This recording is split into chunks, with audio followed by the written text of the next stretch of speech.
Hi guys, I just wanted to make a little video. It's pretty early in the morning, so do excuse my appearance. As always, I'm pretty much discussing the Chris Watts case and everyone around it, basically. So see if you can make it to the end. It's just me talking. I'm not asking you to subscribe or like or press or buy or do anything.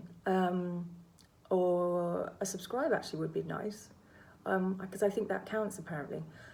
So this is, as you can see, my first foray into doing this kind of video. I normally do yoga videos. But I'm finding this whole world fascinating, and that's not the reason why I'm doing the video. I'm doing the video because I have loads of thoughts about this Chris Watts case, and it's absolutely fascinating. And it's fascinating to me because of the reaction that I'm getting about the case, and then other people are getting as well. And kind of just discussing why that is, which is fascinating in itself. So yeah, first of all, I want to just address my feelings about a few videos that I've seen. It's hard to put into words. I've been watching a video by a certain person, and I shouldn't mention them, but double M's are involved, who has taken it upon themselves to almost act like they are on the FBI themselves, and have a team of moderators and researchers, and it's all started as a wonderful woman just speaking her thoughts and from the heart, to suddenly becoming this sort of selling herself point of being a detective herself. And, not saying certain names, and then, that her researchers have found this and all that kind of stuff. Completely sort of losing the heart of the video, and also losing heart of the fact that we're all just normal people sitting in our lounge, speaking our thoughts. That's all we are. We're not in the FBI, unless someone from the FBI goes and makes a video. And I find that really fascinating, but also what I find fascinating is the theories of this person, that rather than Chris Watts being perhaps either a narcissist, a psychopath, a sociopath, whatever label some people choose to call him, I have no idea. We don't have any idea. That rather than believing that, and that he slaughtered his family himself, and we will never know the reasons why, because he's also a pathological liar and won't ever probably disclose the truth. But also that this need to sort of delve even deeper into our psyche and kind of start projecting that onto the situation. This certain person goes into great detail about not only anatomical points, which are deeply disrespectful and completely inappropriate to be flying all over the internet, the angle of which he was sitting on Shanann's stomach, and that the coffin birth happened because of the pressure he was putting on her stomach as he sat there.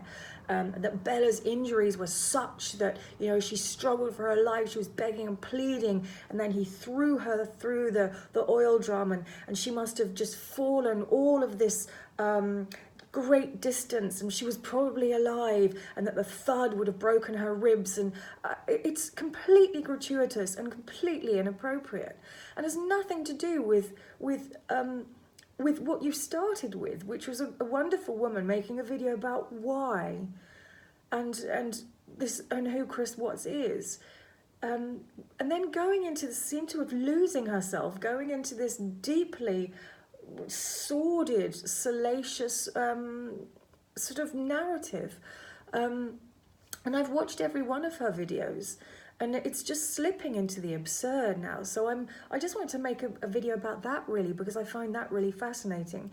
So many people's comments have been so insightful, and I'm learning a lot as I go. So thank you so much for commenting and being supportive, and giving me little nuggets of insight that I didn't know, because I don't know everything about this case, and I'm learning as I go, and trying to put my own understanding to it. I'd rather do that than come on here and then just spill my guts about my imagination, because I think that's dangerous, and I think, again, it's not respectful to the family. Not only is are these videos getting gratuitous, but also outlandish situations. And it's interesting that these outlandish situations, to me, are totally eclipsed by the inner workings of Chris Watts and what happened. The mind and the psyche is an endless landscape of discovery, rather than the physical actions. How is that going to help anyone? How he dragged her, or, you know, we already know all that from him. Those little points, anyway. Or do we? I don't know. You see, I'm contradicting myself. I know he's a liar, so we never know. But I do think that bringing in amphetamines, saying that Cece was drugged and so it would have been easy to suffocate her, that they went downstairs to the basement for a pajama party, and that then Shanann was ambushed when she came through the door. He got her down into the basement, and the other two people who were there ambushed her. There were no signs of injury on Shanann. There were no signs of injury on Chris, and I know you picked up the little red point on his neck during the interviews that he gave on his porch. That could have been anything. So is it helpful, this is my question, for us to be filling in the dots ourselves? Do we have the equipment to be able to do that? Do we have the mindset to be able to do that? If we did, we probably would have been working for the police force ourselves, but we're not. You know, we're teachers or whatever we are. So we can't ever forget that. We can't forget ourselves and just get so immersed in, I'm so important, my videos are going to do this, and we have got this whole team and everyone's working tirelessly, and I just have to do it. I don't want to do it because I'm so busy, and blah, blah, blah, blah, blah. You know, come on, you do want to do these videos. So I guess the point of this video is just that I feel it's important for us all to sort of stay real and keep talking, rather than pushing too many views down each other's throats. You know, I've got, you know, views, theories, but I don't feel that talking about the pressure that he put on Shanann's stomach is helping anyone. So I'm still thinking about the case, and still thinking about that second confession, second interview. And I was listening it again this morning, and he's so wily, isn't he? He just is so weird. I've got to be honest, he's weird. The vernacular he uses, you know, and I've always spoken about the way he talks and how he apes other people. He apes what they say. He just repeats what they say. And then when they feed him an idea, he just goes with it. And I was listening to that bit that when they get out to the site and they say, oh, you know, the girl's sitting in the back, and he says, yeah, they were just laying on each other, and the officer goes, what, like trading back and forth like kids do? And then they asked another question, then Chris just aped that, picked that up and went, yeah, you know, trading back and forth like kids do.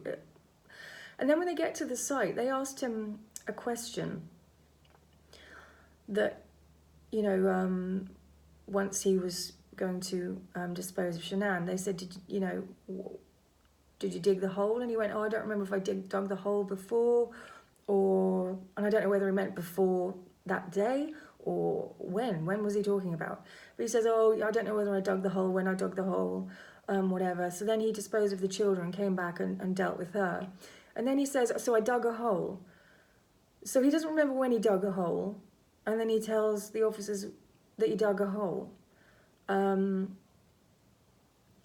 It just makes me, every time I listen to it, he makes no sense. Anything he says makes no sense at all. Either it hasn't sunk in yet, or he's insane and it hasn't been sort of brought up. But that whole second interrogation, confession, and if you haven't listened to it, please listen to it because it's fascinating. I'd love there to be a third, because I'd love to see what changes in that time. And I'd love to know if he's sort of receiving psychological treatment or... Oh, actually, somebody put in a really, really great comment. Because I asked the question, is it possible for a person to be living that lie for that long, for that many years, and do it so well? And they said yes. And they said that Chris can pretty much morph into any situation and thrive. And that they said they will thrive in prison too. And he seems to be doing so. He seems actually all right. I mean, he's obviously tormented by, you know, getting forgiveness from God, but he seems actually all right. It's quite extraordinary. And I'm wondering where his mind is. Is that, you know, does he consider himself real and the rest of the world not real? That it's just kind of behind glass, that he doesn't feel anything for anyone or anything, or experience in that way.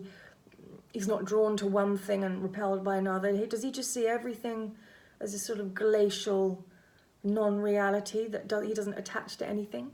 Anyway, let me know what you think. And again, sorry that I look so shabby. And yeah, let me know what you think about the videos that are out there, and should we be talking like that? You know, thank you very much.